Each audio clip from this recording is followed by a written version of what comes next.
Boa tarde, pessoal. Hoje é 29 de setembro de 2022, G75. Estamos aqui para mais um capítulo da nossa jornada humanista de partilhas e encontros. E hoje nós vamos ter o parágrafo. Cadê? Eu estava lendo ele. 63. 63, com a generosa e magistral facilitação da Gabriela Miranda, que está aqui com a gente. Como é bom ver você, Gabriela. E Oi. Tá. o espaço é todo seu, Gabriela. Boa tarde, Sérgio. Boa tarde, Magnus. O pessoal está chegando. De fato, é muito bom ver a facilitação dela, e ela não é minha parente, apesar de ser Miranda. Pois então, é, vamos lá, Gabi. o clã dos Miranda só tem pessoas brilhantes e inteligentes. Colocou muita expectativa já. Não sei se Oi, Magnus. é Magnus. Eu convido todos vocês a colocarem o que vocês acham sobre esse parágrafo, porque foi realmente uma leitura muito densa para mim, eu não estava acostumada. Então, minha facilitação aqui é do ponto de vista de uma estudante de graduação que está tendo contato primeiro em relação a Só um isso. momentinho, Gabriela. Temos a presença ilustre de quem aí, Magnus? Mostra. Sushita. Mostra sim pra gente. Gente, a Sushita tá aqui. Oi, Sushita, meu amor. Você é linda. Que fofura. Que fofura, que querida. E ela é uma gata trans. É uma gata trans. Ah, Então, temos a presença ilustre. Acho que a gente pode acrescentar mais uma pessoa no grupo, mais um ser no grupo, pode, né? Tudo bem, gente? A Sushita pode participar? Então tá bom. Com vocês, Gabriela. Perdão, Gabriela, você estava toda concentrada. não, achei ótimo, adoro gatinho. Tá, calma. Tô muito nervosa. Ai, meu Deus, tem outro. Esse? Quem é esse, Guilherme? Isso aqui é o meu queridíssimo Luiz, ele é cis mesmo. Ele é cis. Então, viva a pluralidade. Com vocês, Gabriela. Minha jornada para esse capítulo começou em buscar entender o sentido de cura. Porque eu tinha lido pela primeira vez e não tinha feito muito sentido, honestamente. E aí me ajudou bastante quando eu fui entender cura como um processo de consolidação das possibilidades, né? Como a transformação dessas possibilidades do ser em algo que já aconteceu no mundo. E aí ele começa discutindo sobre a questão da existência, que ao definir o ser como presença, a gente pressupõe o conceito de existência, né? E aí, da mesma forma que a presença no ser se mostra no mundo, ele queria entender o que faz com que isso não seja apenas uma visão ôntica de existência, uma visão pré-concebida de existência. Deixa eu ver aqui. Aí ele cita em relação à presença que ela tem que ser arrancada do ser, que a presença já é dada por si porque ela se mostra em todas as interpretações e toda a interpretação que o ser faz sobre o mundo é automaticamente uma interpretação da presença, por mais que ela não se mostre sempre de forma direta e ela tem que ser arrancada com certa violência. E ele se pergunta se essa violência não seria arbitrária, uma vez que a gente não definiu existência em si e só tomou esse conceito com base no conceito de presença. Deixa eu ver.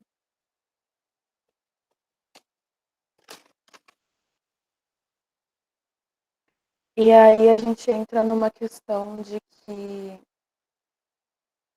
o ser da existência e o ser... Ai, calma, eu me perdi, desculpa. A gente entra numa questão de que ser e presença são dois conceitos que funcionam entre si. Não é possível entender a questão da existência, a questão do ser, sem a questão da presença. Então, nenhum desses conceitos pode ser definido sem o outro.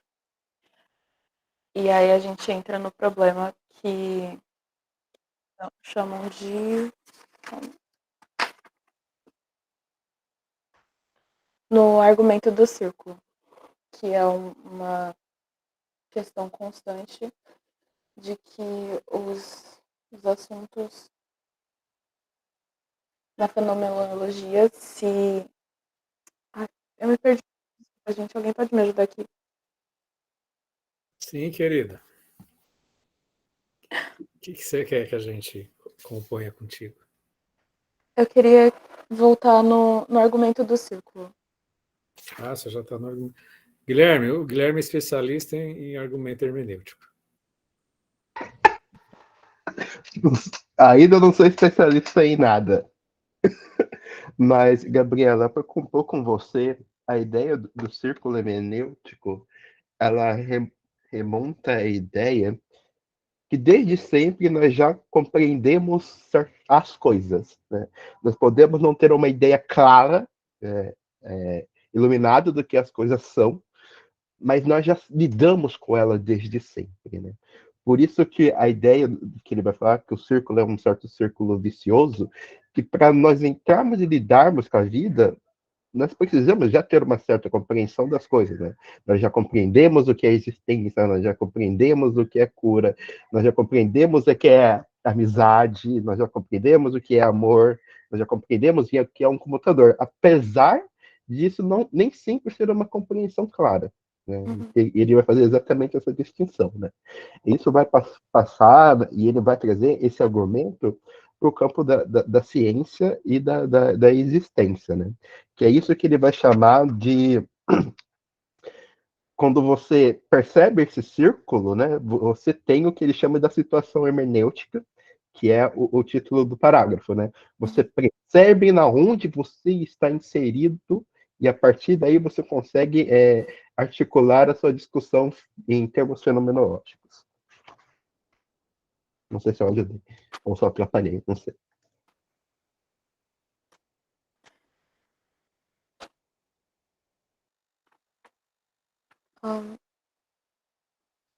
Guilherme, só para descontrair, mas não quer dizer que a gente fica andando em círculos, né?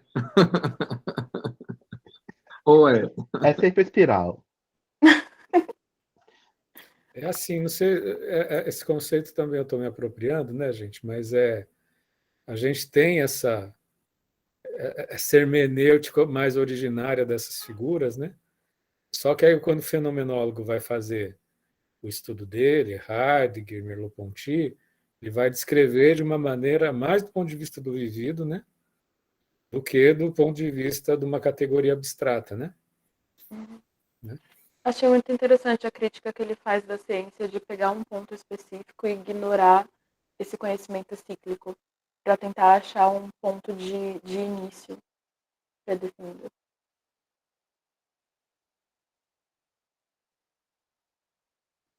Porque esse é a questão do... O que diferencia uma ciência ôntica barra natural de uma ciência de base fenomenológica é exatamente o fato que a fenomenologia consegue compreender o lugar dela no círculo, né? A ciência natural, ela se pressupõe detentora da verdade, como se apenas aquilo que ela descobre fosse a verdade completa daquilo. Mas não é, né? O Heidegger faz uma crítica muito contundente mais para frente, né? De que as ciências ópticas elas estão fechadas nos seus campos, porque elas jamais questionam o seu próprio método e a sua base, né? Uma vez que elas nunca questionam isso, elas só podem comprovar aquilo que de fato já aparece como verdade para elas, né? Imagina um médico eventualmente ter que ignorar o fato de que a alma pode vir a existir. Dentro do campo médico, não podemos falar de alma. Então, qualquer caminho que leve a encontrar alguma alma já é excluído a prioricamente, né? Só vai comprovar aquilo que já se sabe.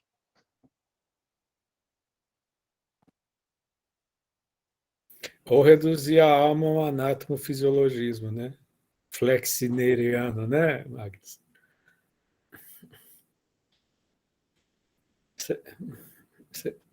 Você quer conduzir mais algum tema, Gabriela?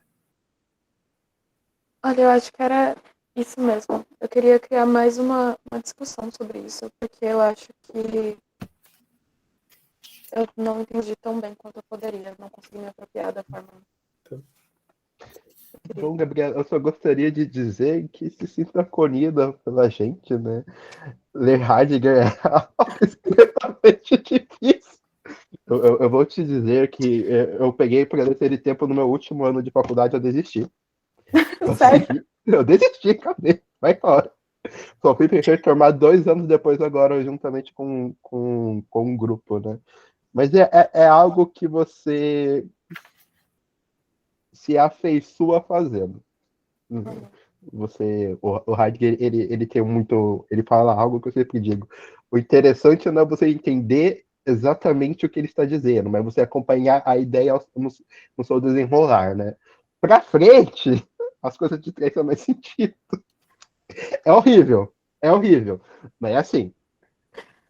Então, né, eu gostaria de saber, né, o que mais você ficou em dúvida? Para a gente poder trazer e ficar conversando sobre isso. Calma.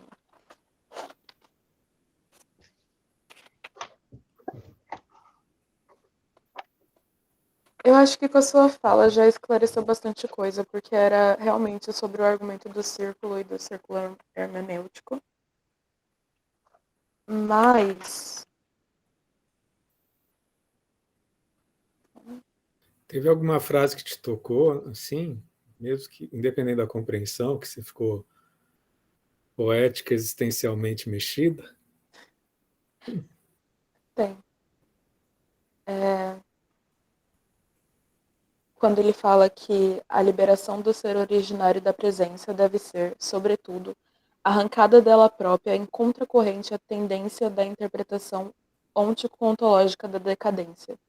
Eu acho que tem uma certa violência criativa nessa frase que eu achei interessante.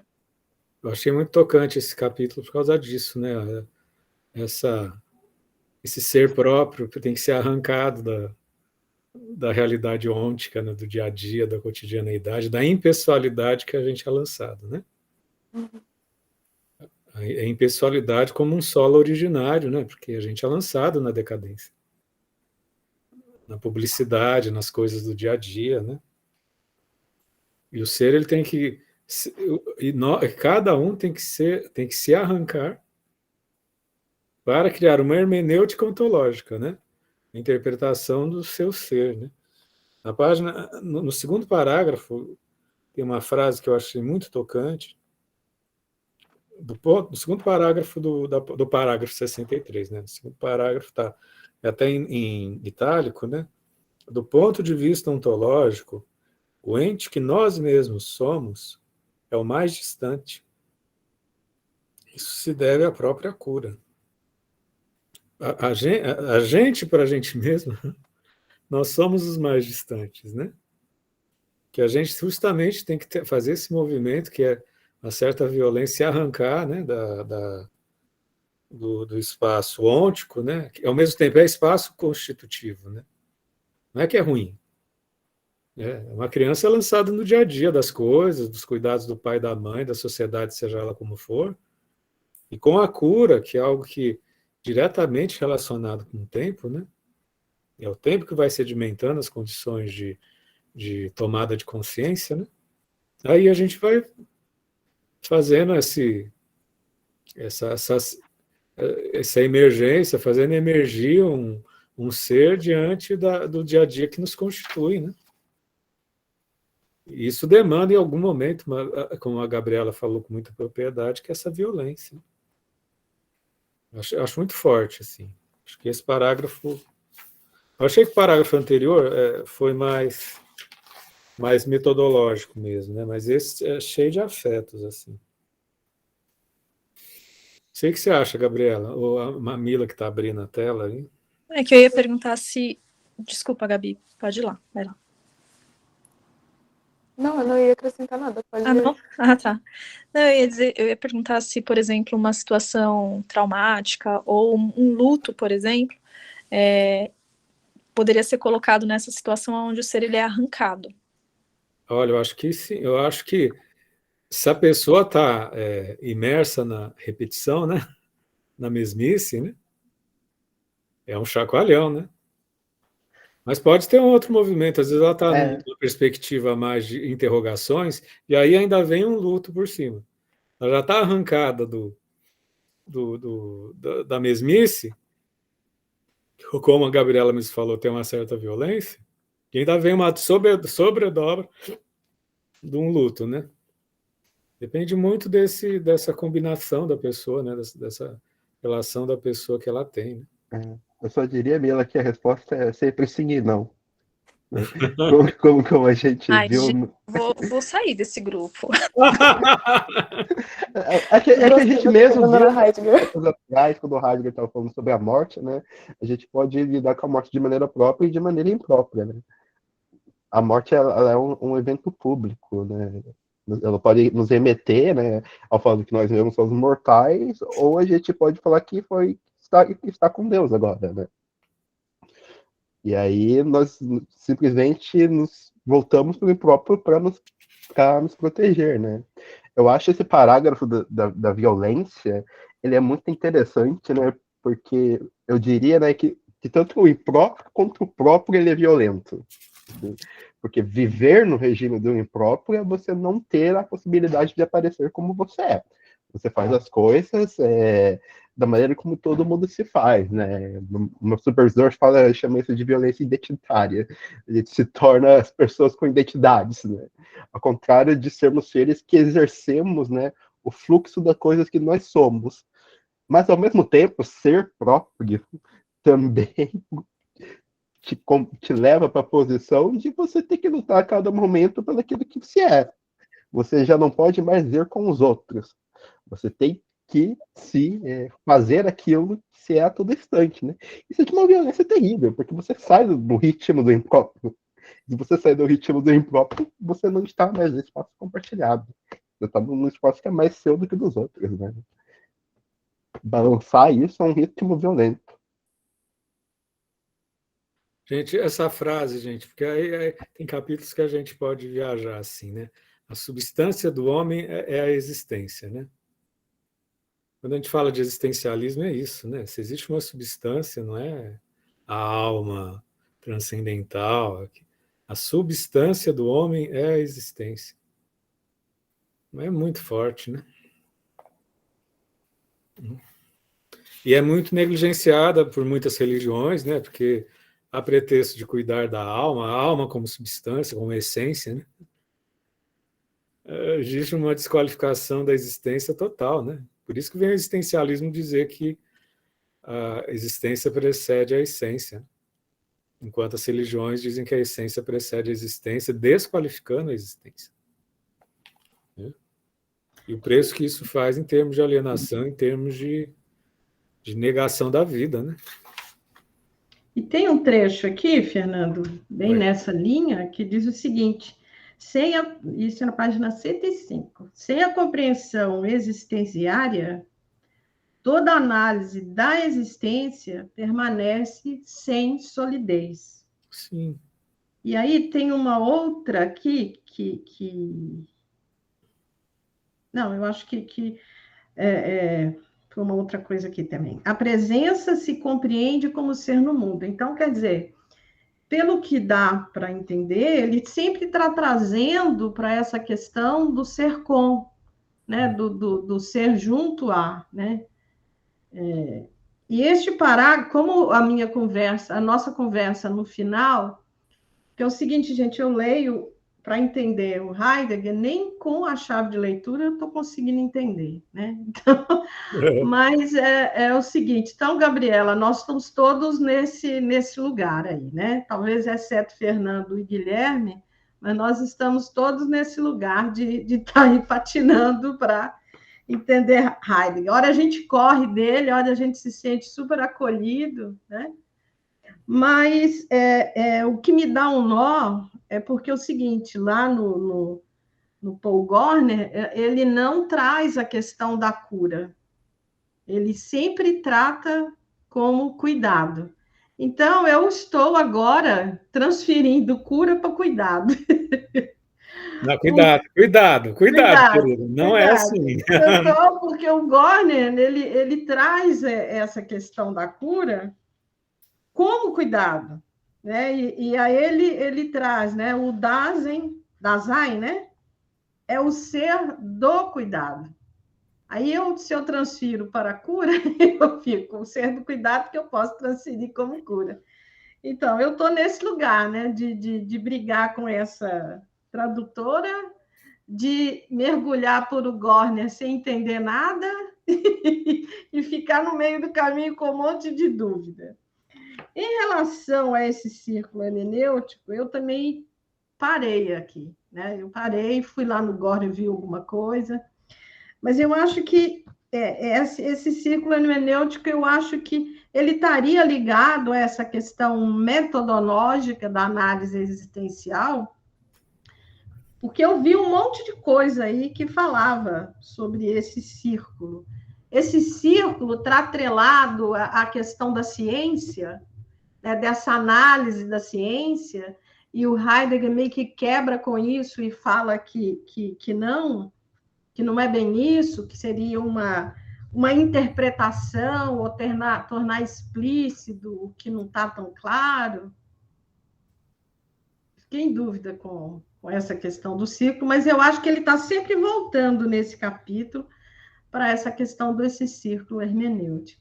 Mas eu acho que isso lembra até o primeiro volume. Ele começa o livro dizendo que todo mundo, que ninguém parou para refletir sobre o que é o ser, né? A gente já sempre pressupõe o ser, né? O céu é azul. A gente estuda o que é o céu, estuda o que é o azul e pressupõe o né? E que o Magnus é alto. Estudo Magnus, estudo alto, e o fica subentendido, fica pressuposto, né? E aí o fenomenólogo vai justamente se debruçar sobre a descrição dessas figuras, né? Muitas delas pressupostas, né? A ciência como um todo cria pressuposições, né? Sentidos unitários, né? Sentidos isolados, né? E aí a metodologia fenomenológica vai dizer: vamos criar um novo método e ver como a vida como se mostra, né? Só que para isso teve alguém lá atrás que antes, talvez de uma maneira menos fenomênica, disse: o céu é azul. E aí vem o fenomenólogo no século passado, né? Dependendo do referencial que você tem, pode ser Kierkegaard, que é um pouco mais antigo, né? Pelo menos em termos de modernidade, de contemporaneidade, né? E que vai aí fazer, eu acho também interessante nesse capítulo, entenda, quando vocês falam que eu acho que nem eu nem o Guilherme a gente domina, a gente está sempre no devir, né, gente? Está sempre no vir a ser, né? Existe uma hermenêutica fenomenológica, entendeu, gente? Às vezes a gente fala que interpretação pode tender para abstrações, mas não tem como a gente não ser interpretativo, né? A gente está diante, a gente é lançado no mundo de realidades cotidianas assim, em algum momento que a criança começa a viver alguma angústia, né, de uma maneira mais elaborada, né, que não seja só não morrer de fome, né? Aquelas angústias Melanie Kleinianas do bebê, né? Mas quando começa a elaborar é sempre um desgarramento, né? O que nos faz, o que nós somos é esse desgarramento, senão a gente estaria como as pessoas na sala de jantar ocupadas em nascer e morrer, né? Muita gente está ocupada em nascer e morrer, na desgraça ôntica. Uma desgraça mesmo, sem graça. Posso tirar uma dúvida? Na hora que acho que a Yara estava falando sobre a cura e o cuidado, eu não li nenhuma dessas referências que ela trouxe, eu só conheço esse livro que a gente está estudando aqui, mas ao longo desses encontros me parece que a cura tem algo mais relacionado ao tempo, né? Quando o Fê fala, né, do queijo curar, isso nunca nunca mais saiu da minha cabeça. E eu Na minha achei cabeça também não, quando a Angélica Gavendo falou. Gente, é a muito mesma maravilhoso. coisa. Gente, é exatamente a mesma coisa. Cura e É? cuidado é a mesma coisa. A questão é se foram escolhendo palavras diferentes para traduzir. É tudo É que me, Ford. sim, Mas é que assim, me parece o cuidado, desculpa, Fê, o cuidado me parece algo pontual. E a cura é essa coisa que vai, eu tô falando em termos de tradução mesmo, sabe? Uhum. A cura parece essa coisa que vai meio que maturando mesmo. O cuidado não, ele acontece aqui. Mas enfim. É a nossa forma de discussão que deixa interpretar. pertinho aí, Mila, vou É a comparar. mesma coisa. Aquela É discussão uma que eu e a Yara questão de. tivemos. É dívida ou é culpa?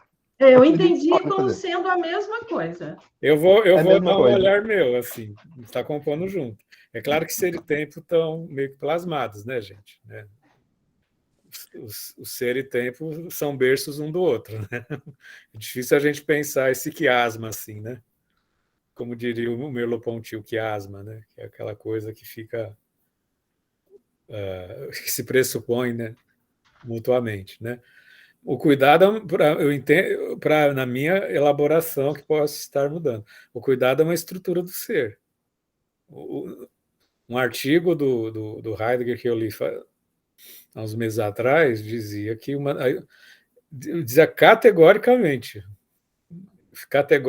fenomenicamente, que o que para o Heidegger uma das estruturas principais do ser é o cuidado, né? Que se transborda no tempo, né? E que nesse transbordamento o tempo ele vai permitindo a compreensão no processo de cura, né? A gente está sempre compreendendo. Agora, é claro que tem um nível de cura do bebê que é diferente do. Estou fazendo até de uma maneira um pouco linear, né? Achando que o tempo não tem. Estou até sendo meio equivocado, porque dizer que uma pessoa de 20 anos sabe menos que uma pessoa de 40 não é meio assim, né? Mas, eventualmente, a cura de um bebê é muito mais frágil, né? Do que quando a pessoa vai tomando consciência cada vez mais de si, podendo, né? Se apropriar, né? Podendo ou não, né? Porque a pessoa pode passar a vida inteira se distraindo de si, né? Ela se faz. É claro que eu acho que é assim. É claro que está junto, mas o tempo ele escorre, né? Junto com o ser, né? Né? A cura tem uma consolidação aí, a cura se compreende no tempo, né? A cura do ser se compreende no tempo. Só que é meio plasmado, né, gente? Não são duas figuras, ser e tempo, né?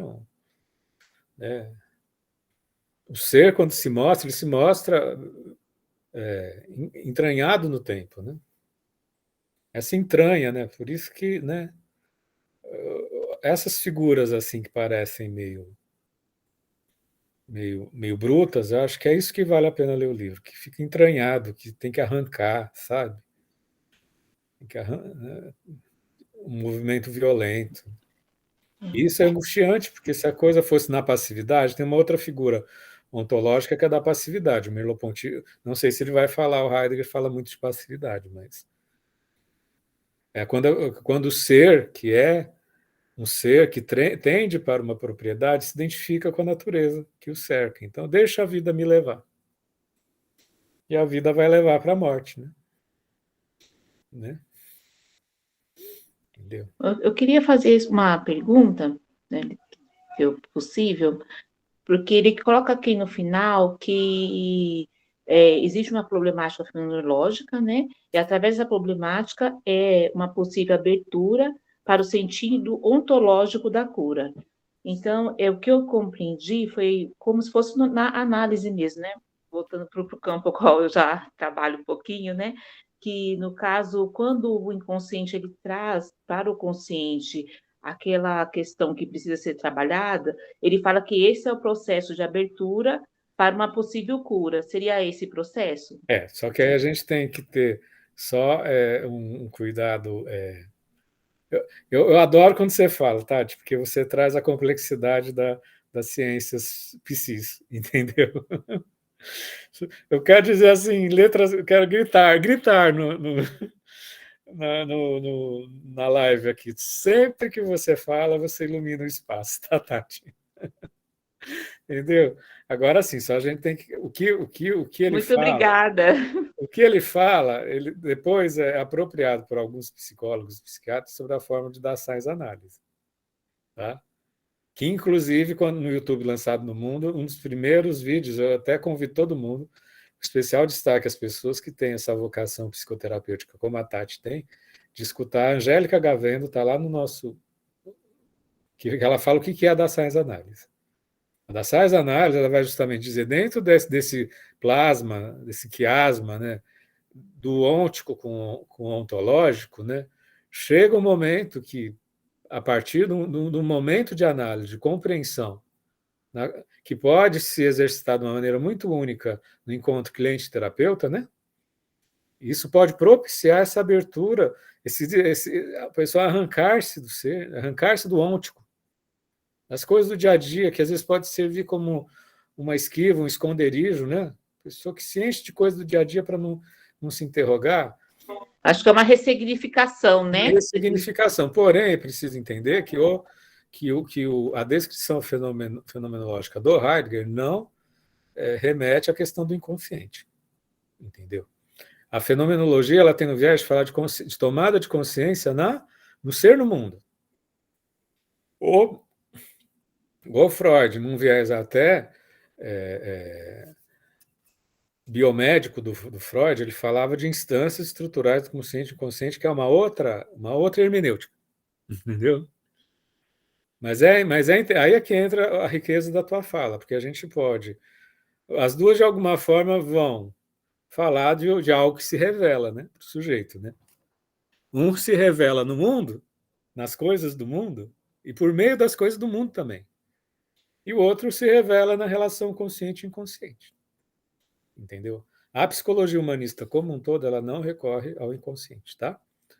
O máximo que ela fala é consciência perceptiva. Né? Entendeu? E o Merleau-Ponty, eu vou para a Tati, que é uma pessoa com vontade de saber, procura um livro, Fenomenologia da Percepção. Vou pôr o nome do autor aqui, Merleau-Ponty. Ele fala um capítulo, como pensar relações de consciência sem necessariamente recorrer ao inconsciente. Procura no livro, é um capítulo que fala sobre consciência. Merleau-Ponty, Fenomenologia da Percepção. Estou digitando aqui. Isso é muito enriquecedor do... Guilherme até está pondo? Já está pondo ali, o Guilherme já pôs o link. Entendeu? Ele Obrigada, assim, gente, eu vou ver sim. Ele diz simplesmente, a fenomenologia do Merleau-Ponty, que é um outro autor, ele diz assim, você está em que cidade, Tati? Você está em que cidade, meu bem? Eu sou de Mauá, ABC. Mauá, que ele está aqui em Mauá, enquanto presença no mundo, algum nível do teu ser, enquanto presença, está sentindo que está comigo em Santos e com o Magnus em São Paulo e com o Guilherme em São José dos Campos, né, Guilherme? Ou alguma coisa que está acontecendo na China. A guerra da Ucrânia nos reverbera na gente. Tá. Entendeu? Uma mão de presença, né? Seria. Né? Mas sem o inconsciente seria o inconsciente das dimensões do vivido. Uhum. Eu estou aqui agora, mas eu sou capaz de me projetar a minha presença, não é a imaginação. A minha presença, eu estou em Santos, eu sou capaz de projetar o que está acontecendo na Praia Grande. Ou na minha pequena cidade de Brodowski, a 500 quilômetros de distância. Entendeu? Ele fala que a percepção tem camadas muito sutis. Entendeu? Por isso que às vezes a gente está aqui, né? Não, esses dias no Instagram foi um fenômeno fantástico. A moça estava gravando no WhatsApp dizendo que ela estava se sentindo. Ela disse assim, tá? Passou no Instagram, que ela estava se sentindo atropelada, que ela nem ia sair de casa. Deu num segundo o carro, invadiu a casa dela e atropelou a moça. Meu Deus. Entendeu? A fenomenologia em geral fala dessas camadas sutis da percepção sem recorrer ao inconsciente. Não só do ponto de vista de um quase atropelamento, você sentir o outro. Ou se sentir, né? Como consciência perceptiva. Entendeu? Toda fenomenologia eu posso lhe garantir. Não existe nenhuma fenomenologia. Agora, o processo de revelação para o ser, né? Pelo fato do Freud ter uma base fenomenológica. O Freud ele é um fenomenólogo, que ele parte das experiências vividas, dos casos, né? Ele tem uma base fenomenológica, mas ele coloca uma hermenêutica categórica do consciente, do inconsciente, do complexo de Édipo, do totem tabu, entendeu?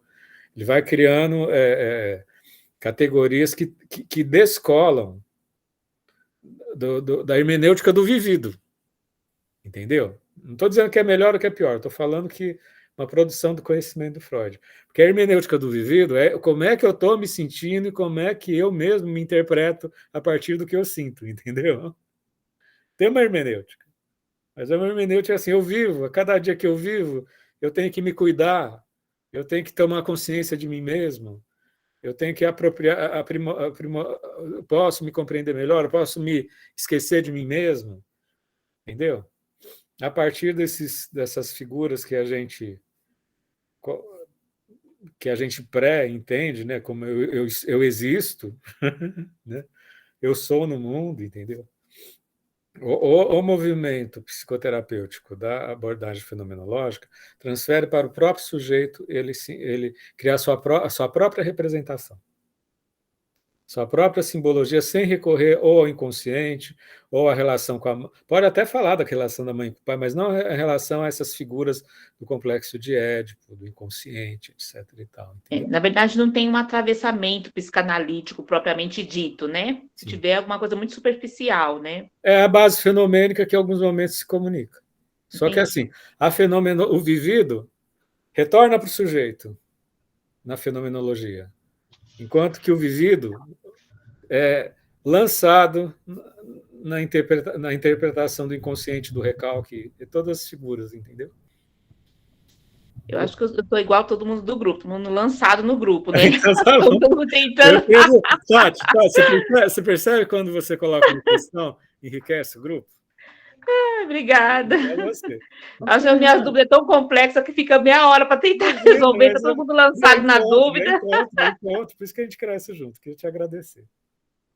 Fernando, então, nessa questão da fenomenologia, quando esse caráter, então, metodológico, não é o inconsciente, mas é deixar esse vivido ser visto, via tona. A tomada de consciência, a gente está num chão de mundo, certo? Uhum.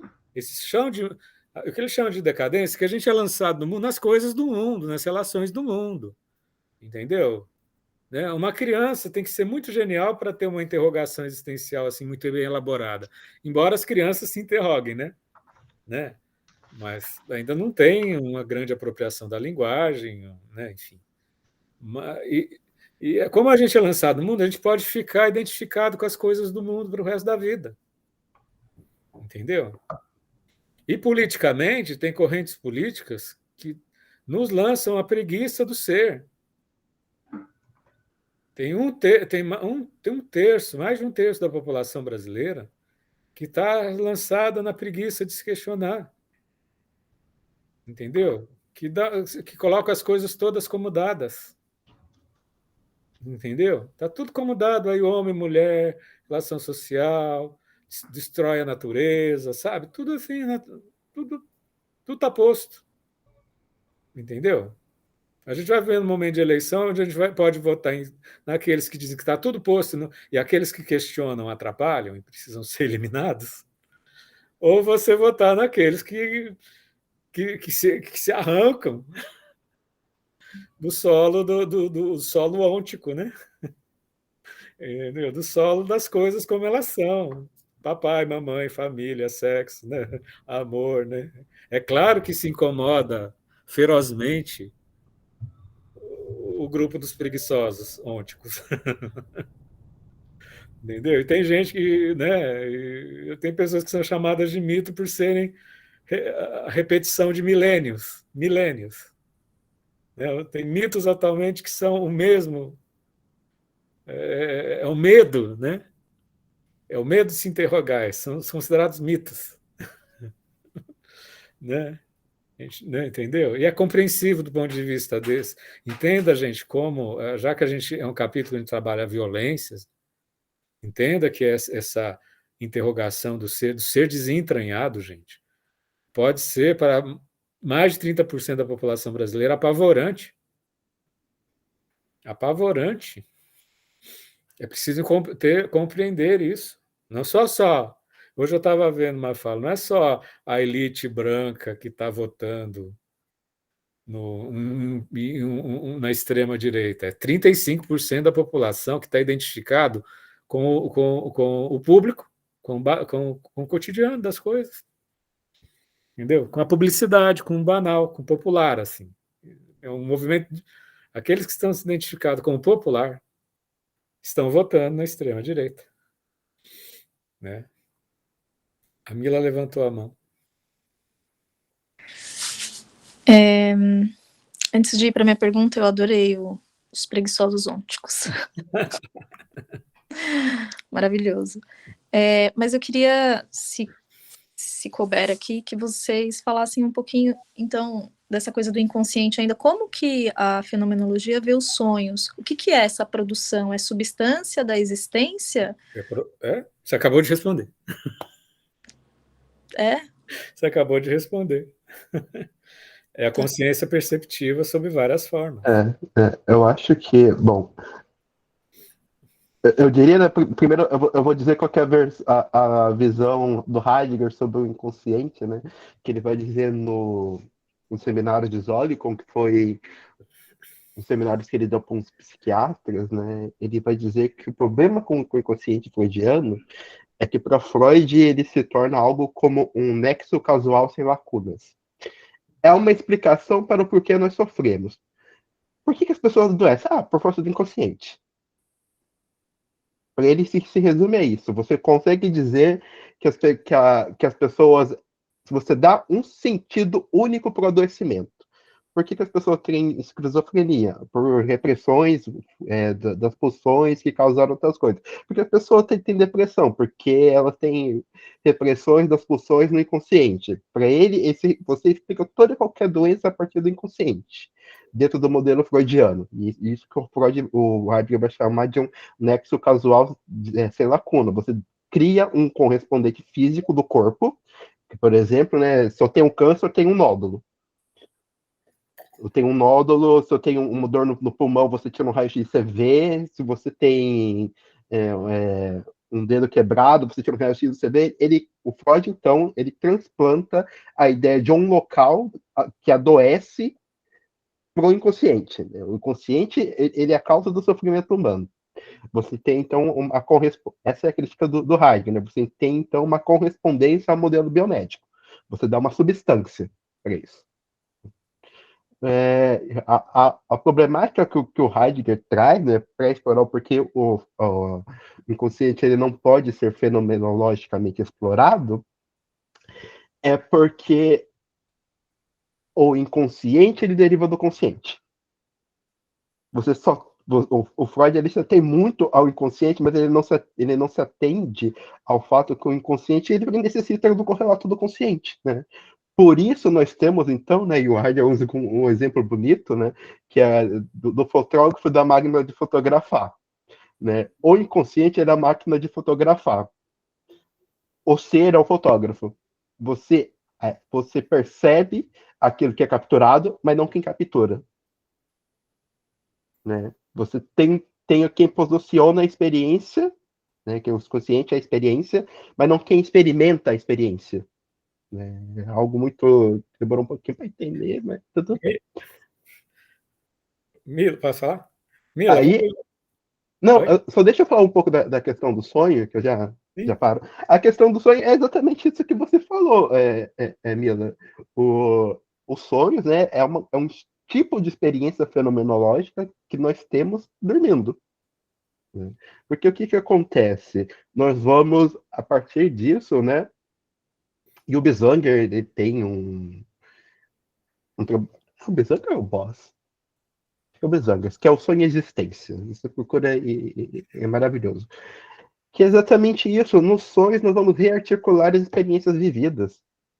vamos tentar encontrar outros significados para ela, né? E por isso nós temos que considerar os sonhos, assim como nós consideramos a vida acordada, né? Como mais uma experiência a ser descrita e ver o que ali aparece. Mila, vou fazer um exercício com você, compondo com a fala maravilhosa do Guilherme. Você pensa no primeiro amor da sua vida. Pensou? Pensa no teu sonho de hoje. Pensou? Pensa nas suas férias do fim do ano. Pensou? Sabe qual é o comum de tudo isso? Tá tudo na presença. É isso que eu ia falar. É que não ia responder isso, mas eu ia responder. É que eu tô pensando nisso agora. Tá tudo na presença. Não é, o que você lembrou do passado não é o passado. É o passado na presença. O sonho, tá? O sonho ele só tem o sonho ele não é uma instância. O sonho é presença. As tuas férias no futuro não são as férias do futuro, é a presença das férias. É as férias no presente. Então é tudo presentificação. É Entendeu? lindo isso, né? Tudo é presentificação.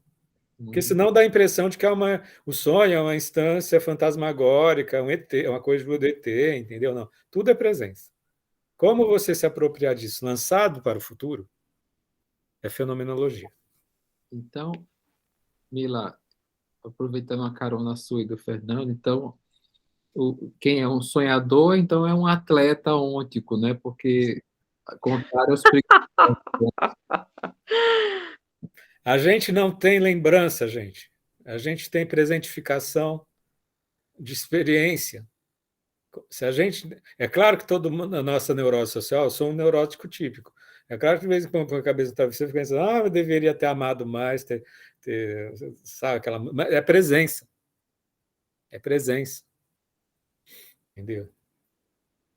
Então não é uma dimensão, sabe? Tanto que a gente consegue, de alguma forma, dissolver as neuroses quando a gente faz um ato presente a partir de vínculos presentes que, de alguma forma, vão dissolvendo a fantasmagoria no presente do passado. É tudo presença. Entendeu? Não é. Quando a gente começa a tomar a tomada de consciência, quando a gente presentifica tudo que a gente vive. E que às vezes é difícil. É difícil. Quando a gente pensar, estou pensando. Mila, você pediu para você pensar no primeiro amor da sua vida. Você não foi para o passado. Entendeu? No passado passou. Ou melhor, está tudo no aqui e agora, lançado no futuro. Entendeu? Enquanto que existem correntes psicológicas, o que você fez no passado corre o risco da pessoa não ter nem presente nem futuro. Porque o passado não existe, é tudo presentificação. É como você vive a intensidade do seu ser a cada minuto no presente. O passado que se faz presente hoje, visando o futuro que está por vir. Sim, não tem. Então é isso. O sonho não é uma lousa que plana na cabeça da gente quando a gente dorme. É presentificação. Como isso acalma Não a a alma, tela. né? Porque não me deixa na porque condição de Eu um estava pensando nisso. inconsciente, um ser Tá tudo aqui, ó. mitológico que me consome, Não. que eu não tenho domínio. É. Nossa, O gostei. Orfeu, você está nos braços do Orfeu, que não sei o quê. E traz um quentinho, né? Porque se a gente vai para as máximas psicanalíticas, né? Recordar, repetir e elaborar. E não, você ainda está na repetição. Isso dá uma angústia, né? Saber que, cara, tô repetindo e tal. Ou no Lacan lá, que é ver, compreender e concluir, né? O que acontece que você não está concluindo ainda? E a fenomenologia traz esse lugar mais. É revelação presentificadora, tá no aberto. Tá no aberto. Acho que hoje. você sai da impotência para ir para a potência, né? Entendeu? É hoje, porque senão fica umas Exato. figuras assim que você fica assim. Em algum lugar menos no presente. Entendeu? Tudo que brota de você é presença. Entendeu? E tá te dizendo. A música da Zélia Duca, tudo em mim quer se revelar, está sempre se revelando. Não vai. É sempre sede de atualização. Sabe aqueles traumas, os primeiros traumas afetivos que você teve quando você tinha 15 anos de idade, que de vez em quando é presentificação, é a vida querendo se atualize. Busque presenças. Entendeu? E de vez em quando a gente se presentifica, vive uma experiência concreta no presente, esses apelos se dissolvem porque a gente está presente. Então não é ficar na hermenêutica, interpretação. O que quer dizer o sonho? O sonho está querendo dizer que para você viver. Entendeu? Não é que você vai dar conta de se lançar, aquele sonho persistente, aquelas imagens, se lance. É claro que não é fácil, né? Tem que se arrancar. Entendeu? É isso que é fenomenologia, gente. Que é um convite para a gente viver na presença. Aqui, um monte de margem. Estou pensando, daqui a 2 anos eu quero fazer uma bolsa em Paris. É presença. Pode ser que nem eu vá para Paris. Né? É um apelo, né? Entendeu? É tudo apelo de presença, gente. Se a gente cria estruturas, se a gente cria sistemas psíquicos, estruturas psíquicas, olfato psíquico mata a presença. O quê? O fato ou o olfato? Fato psíquico. Fato, tá. Que é a figura psíquica, a psique, que tem o seu sistema, a sua estrutura, a sua dinâmica. Isso mata a presença. A presença ela não se reduz a sistema nenhum. A dinâmica psicológica nenhuma. Né? Entendeu? Bom, Tatiana, deu um nó na cabeça aí, Tatiana? eu só queria dizer Foi rapidinho. choque.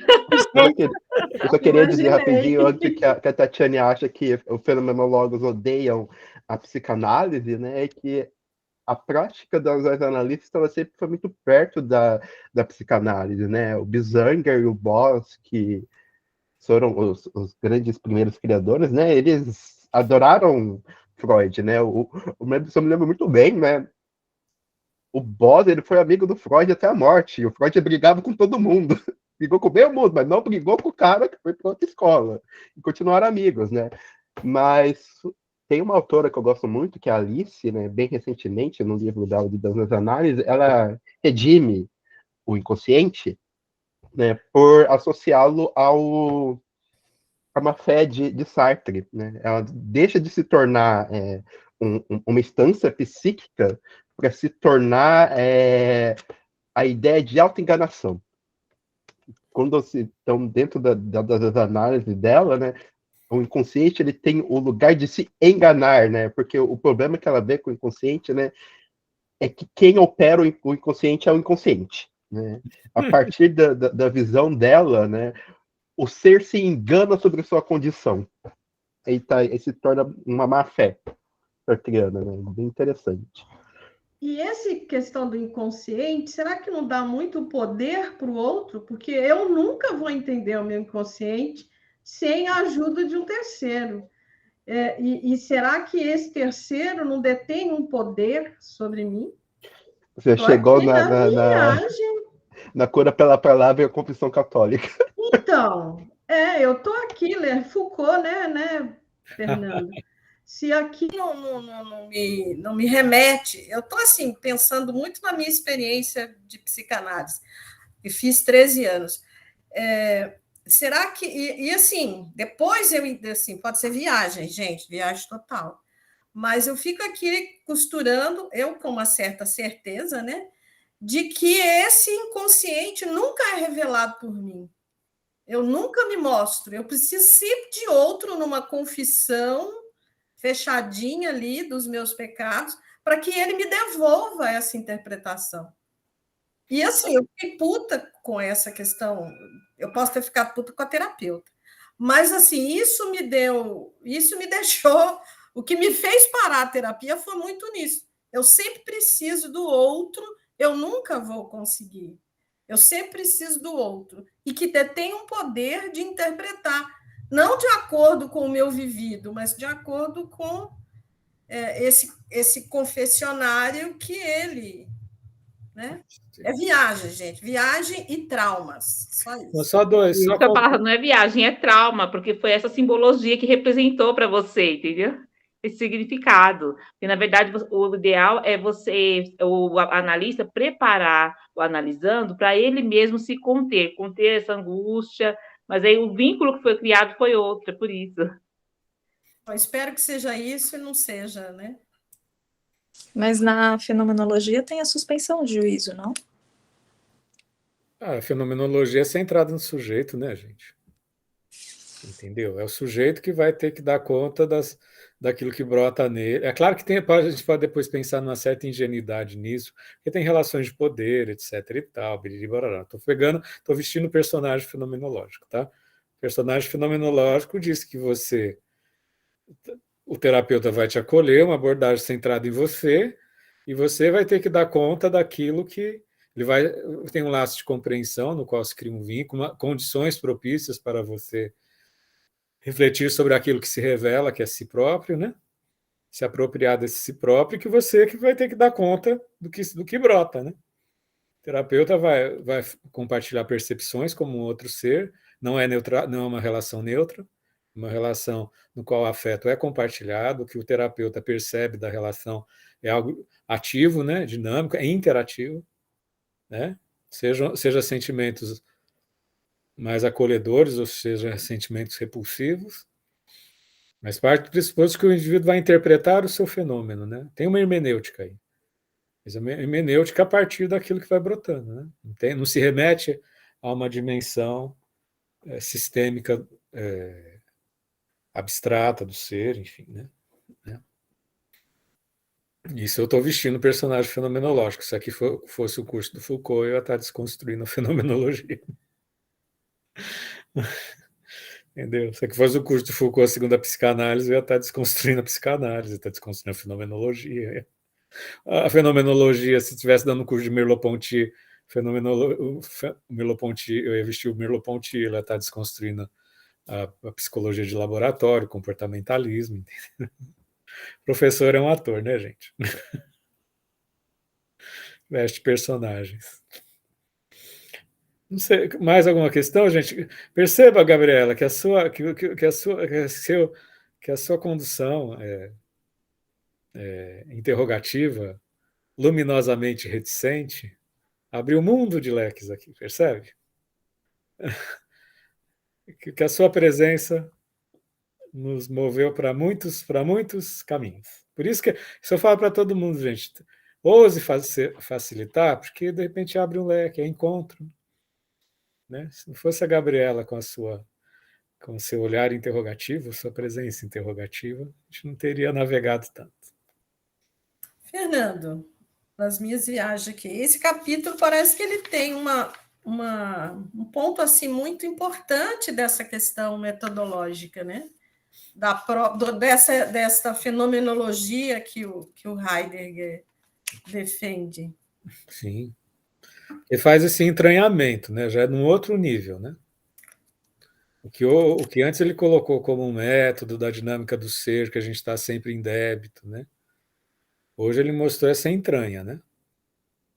Que ao mesmo a gente é lançado na decadência. O que eu vou levar, gente, não é resumo do capítulo, o que eu vou levar é que a gente é lançado na decadência das coisas do dia a dia, das coisas do mundo, e nessa fronha, né, nesse colchão de mundo, a gente pode, de alguma maneira, né, desse fundo existenciário, né, a gente pode fazer emergir uma hermenêutica da existência, né?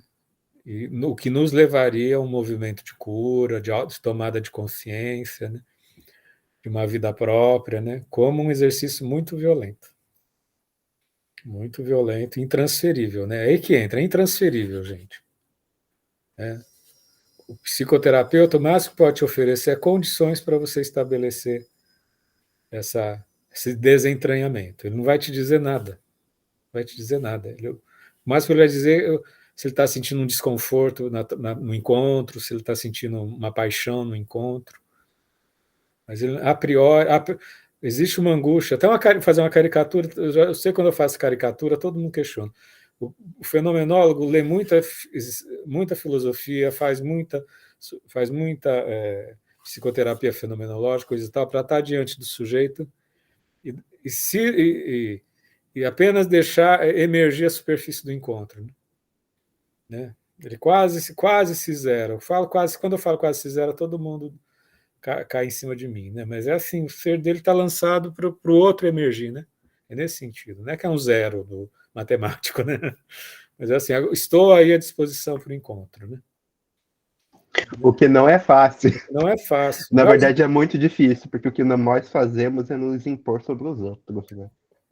Já que está todo mundo lançado, né, Guilherme? Inclusive o terapeuta. Né? Inclusive o terapeuta. Eu tive essa conversa ontem para o meu podcast, né? A questão é o que cura, né? O que cura aqui no sentido, o que me faz acontecer o processo terapêutico, né? É o fato que de uma terapia das analítica, né? Tanto o terapeuta quanto o paciente, eles compartilham o mesmo ser, somos todos presença, né? E ao se atentar para o fato que o terapeuta consegue se ouvir no paciente a fragilidade da existência dele, o paciente também se percebe nessa fragilidade existencial que ele mesmo é, e o terapeuta dele também é, né? Que um percebe um no outro, e isso proporciona esse movimento de tentar se apropriar de si mesmo, né? Porque se você ali tem um espaço que facilita essa tomada de si, ou tenta facilitar essa tomada de si, né? Às vezes não acontece, por falta de ambos os lados e do mundo. Mas esse é meio que o objetivo, né? E a presença é um sussurro, né, gente? O sonho não é um monumento, gente. É um sussurro na presença, dizendo se lança. Né? Que a gente está acostumado em ter concepções monumentais, a interpretação do sonho, sabe? É um sussurro. Sabe?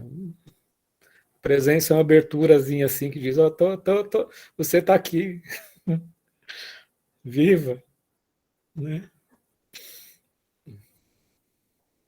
Cara, eu vou compartilhar um exemplo clínico, né? Eu acho que o que o Fernando falou aqui é muito válido, né? O problema é tentar ter uma interpretação única e forçar essa interpretação única sobre o paciente, né? E tentar achar que essa interpretação única tem que ser magnâmica. Né? Eu lembro que eu fiquei, logo no começo de terapia, eu fiquei uns 4 meses com uma pessoa, né? E a interpretação que eu tive que eu falei para essa pessoa é assim, eu não sei se você percebe, né? Mas eu acho que você não gosta tanto assim de você mesmo. Mas, gente, por que eu disse isso? A coisa fez todo sentido para a pessoa e ela começou. Eu fiquei 2 horas ali. Fez todo sentido. E olha, foi uma coisa simples, banal. Que eu percebi estando ali com ela. Não foi, sei lá, o exercício do ser que está existente, jogado no mundo, né? Do inconsciente, da questão da cognição, nada, né? Cara, eu percebi que você não gosta tanto assim de você. Eu acho que foi um fenômeno da transferência, né? Eu vou questionar agora a transferência, mas a ideia é isso mesmo. Foi que apareceu na relação, né? Legal. É que exatamente foi isso que apareceu, né? Em todos os modos de demonstração daquela pessoa, ela não se mostrava que ela gostava dela. E ela não percebia isso. Ela se colocava em situações de perigo, ela se diminuía em todos os campos. Eu poderia falar que isso veio a ver, sei lá, o que, na relação com os pais, né? De uma crença de desgosto. Eu mostrei para ela o que eu estava vendo. Eu percebi que você não gosta tanto assim de você. Né? E é algo muito mais simples do que eu poderia ter feito, né? Gente, que encontro maravilhoso. Eu queria fazer uma pergunta. Fica só um pouquinho, quero perguntar do grupo de estudos que você está puxando, tá? Só 5 minutinhos. Alguém quer fazer mais algum comentário, gente? Achei que foi muito rico hoje, gente. Esse capítulo é para desgarrar, a gente desgarrou um pouco do parágrafo e abriu um espaço fantástico. Não, eu achei que a gente foi para ele. Ah, sim, então tá ótimo. Todas as conversas, para mim, Foi maravilhoso mesmo. foi convergente para o parágrafo. Semana que vem, ô, Guilherme, por gentileza, vê a tabela de facilitação. Acho que eu abri, peraí. Sou eu. É, você. O parágrafo 64, ele continua com a cura em si mesmo, é isso? Sim, Próxima etapa? É um parágrafo só semana que vem, Guilherme? um parágrafo só, e não é um parágrafo fácil. Bem? Ou agora a gente cai na maior cilada do Heidegger, que é o si mesmo. Mas vamos lá. Exato, eu estava rascunhando aqui enquanto vocês falavam, lendo, e me perdi aqui na conversa, porque enveredei por esse próximo ponto que você vai É discutir. porque a gente desceu um capítulo todas as semanas, né? É, porque eu tive problema Teve uma semana que o modem pifou aqui, a gente pulou. Então, eu acho que é isso, gente. Adoro. Eu falo em nome do coletivo, acho que a gente adora se encontrar, né, gente? Então, a gente continua. Sem mitos. Não é adoração, é ador assim, rasteiro. Inconscientemente, né? É, assim, aquela coisa da aberturazinha, assim, sabe? Bem modesta. Nem no inconsciente, né, Fernando? Aqui só tem coisas explícitas. Eu só quero depois perguntar para o Magnus como é que está o grupo de estudos, mas enfim. Grande abraço, pessoal. A gente se vê Tchau, semana que tchau. vem. Abração. Espera aí, Magnus. Como é que está o grupo de estudos trans que você está fazendo, Magnus? Como é que é? Você não quer desligar a gravação? Ah, é, peraí.